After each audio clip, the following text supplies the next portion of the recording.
guys, welcome to my channel. This is Gen Z Finance, where I go over all of my money, budgeting, finance stuff. I'm gonna get a better intro eventually. I'm gonna be able to succinctly explain what this channel is about. But yeah, we're just going to jump right into it. This is the budgeting software system YNAB, which is what I use to track my money. And it is the morning of October 1st, which means it's the beginning of a new month. It's also the beginning of Halloween month. October is like top 3 favorite months for me, so I'm very excited. But with a new month in YNAB, it's always really important to make sure everything in your budget is up to date. So that's what we're going to be doing. You see I have $907 in my to be budgeted, and that is from my interest from my checking and savings account. I went ahead and entered that transaction, and it's time to budget it. As always, all of my interest that I get from my accounts is always directly budgeted into my emergency fund, because that $9 to $10 is going to help. I mean, it's very small, but it will never hurt. Okay, next, since it is actually a Thursday, I also got paid. Okay, so this transaction is just my automatic transaction on the 1st for my mom, so we're going to clear that. And I actually got paid today for my part-time job, so I'm going to change the date to the 1st on this, and it was $124.77. I actually don't get to budget too much on my part-time job. I usually don't show that budgeting because it happens on off weeks of my normal budgets, and they're usually so fast I just don't do it. But since it's coming up today and it's the 1st of the month, I decided to go ahead and show you guys what I do. So it's $124.77. The first thing I do is go down to my taxes category, type that in, and do times 0.15, which is 15%. So that will put $18.72 into taxes.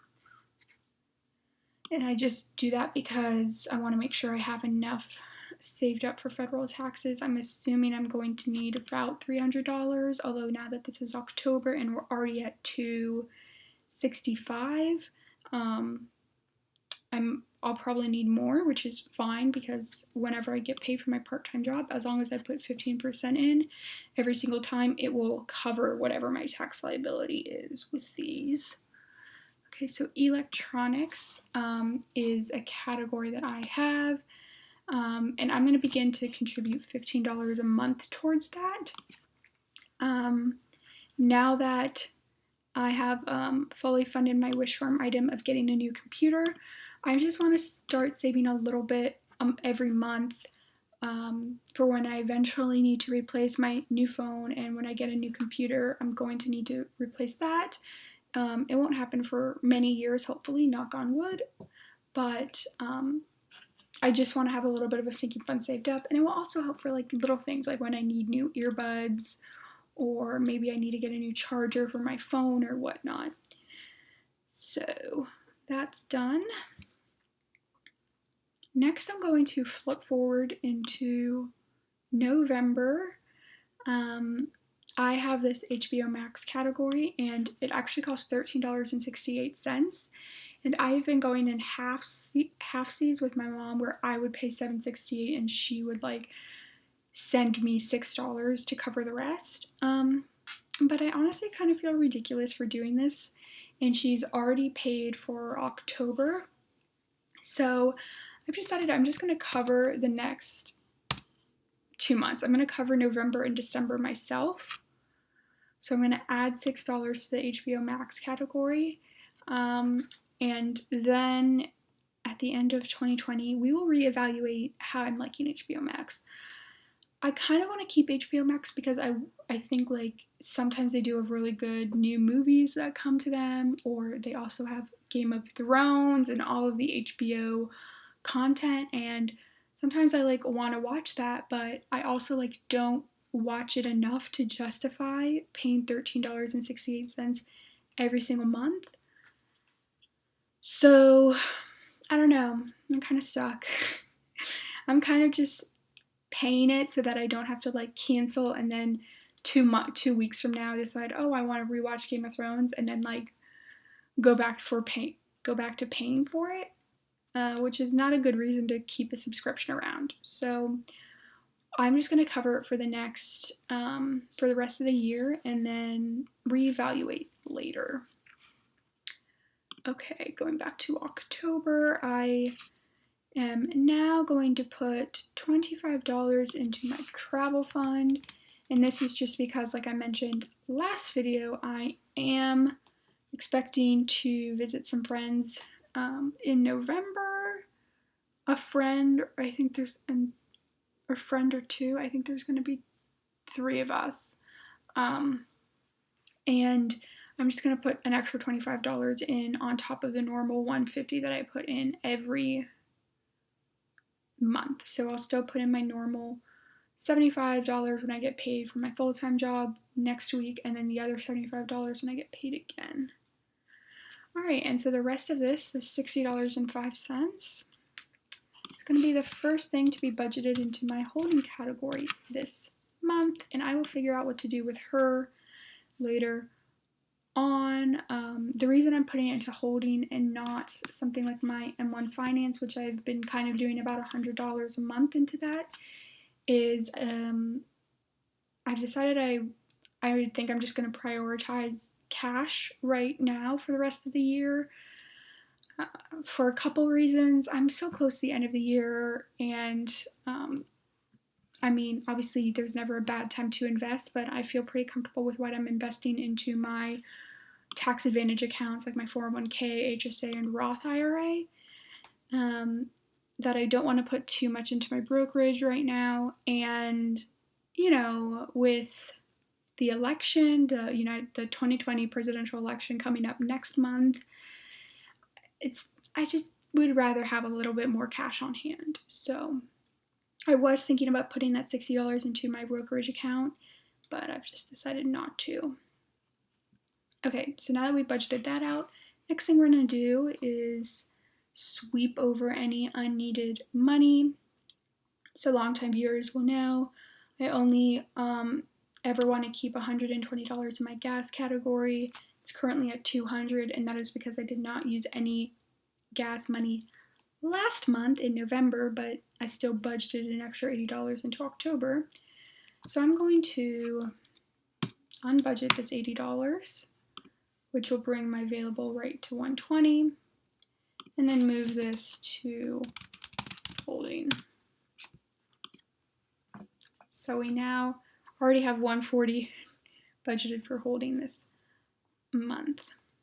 Okay, so now what I'm going to do is just review October's budget and go over any things that are coming up. So everything should be normal and is normal for my responsibilities to my mom. I actually need to go into my checking account and make that payment today. I will do that after this video. Subscriptions, I don't have any upcoming yearly subscriptions this month, so that is normal. Let's see. Will I spend any money in gas this month? Probably not, although I do know I'm going to actually drive my car it's not going to be like just down the road like I normally do if I drive my car. I'm actually going to get to see my dad this month, probably for the first time since like February or January, which is crazy, but you know, no big thing, just a global pandemic. So he's actually allowing me to come over to his house or his new apartment because he did end up moving, or he's moving this week, and help him set up an Amazon Fire Stick, which I purchased for him last Christmas, but you know, better late than never. He's finally going to use it. So I'm going to go over there to set it up. So I will be driving, but I'm pretty sure my tank is like pretty much already full, and to drive there and back, it should not.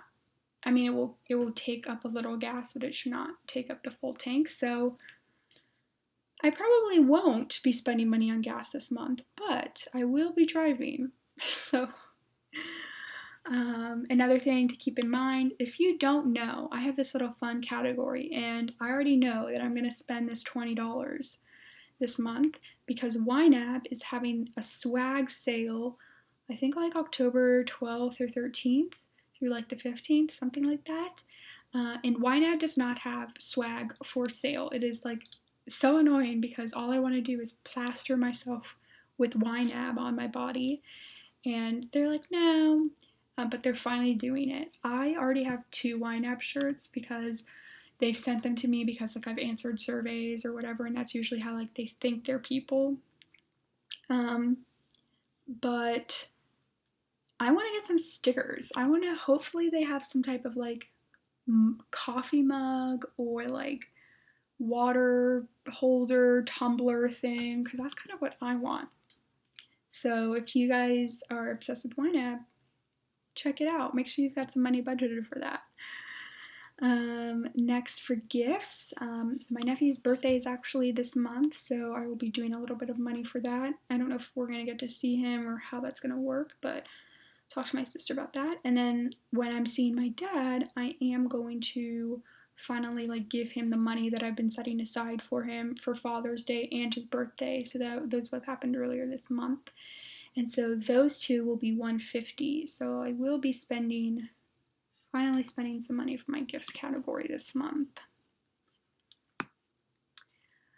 Okay, y'all, I need to freaking purchase my sister's or my bridesmaid dress for my sister's wedding. I really do. That is like my top number one to do this month because I've been saying I've needed to do that for like 4 months. So I'm gonna do it. I'm going to spend some money at this wedding category. It will happen. Okay. And then finally, I'm just going to, like I said, I'm contributing a little bit extra travel funds this month and will be doing more later as I get paid. So all of the savings categories and my Roth IRA will be added to as I get the paychecks from October. And if you're new here, I also budget like 2 months in advance. So half of October's paychecks will be going into December to cover my kind of immediate obligations, the $400 for my mom, the subscriptions, monthly varied, and then some of the sinking funds. And the rest of that money will be going into my October savings and investment categories. So that's how that always works. Okay, so that's going to be it for this video. If you have watched some of my previous videos, you know I usually go over my September spending and go over my net worth and everything like that. That is actually going to be in a separate video that's going to be coming out in a couple of days. I've decided to try something new since it was the end of the third quarter of 2020. I've decided I'm going to do like a quarter review and do a little bit more in-depth with how much I actually invested and how much was, gained or lost or whatever. So be on the lookout for that in the next couple of days. And it's just going to go over all of my income and spending for the entire past 3 months. And then Budget with Me, paycheck number 1 will be coming out next week, next Friday. I'm going to have some other good videos coming out this month. I'm going to be going over and reviewing my 2020 investment plan. Obviously, it's pretty much the end of 2020, but I realized I never really fully talked about what my plan is, why that's my plan, and how I'm executing it. So I'm going to go ahead and post one of those, and just to kind of chronicle how I decided to handle my investments in 2020, because I'm going to have a new plan, contribution, what I want to add to it for 2021. And then I also wanted to say thank you guys. We are now officially over 200 subscribers. What? That is crazy, especially like the last month. Like, I swear I was at like, it took me like probably like 6 months or so to get to like 100, and then from 100 to 200 it took like 2 months or something like that. I don't know. It was crazy. It was awesome. I'm gaining about like 3-ish subscribers a day on average, which is awesome. So thanks to all the new subscribers, to all my oldies who have been with me since, like, you're an OG if you've been here 75 subs or under. I've just made up that arbitrary rule, but thank you to everyone who's been watching and commenting. So with that in mind, make sure you like this video, subscribe if you haven't. You can still be part of like the second round of OG subscribers if you come in under the 300 subscriber mark. And I hope everyone is staying safe and healthy during this time. All right, bye.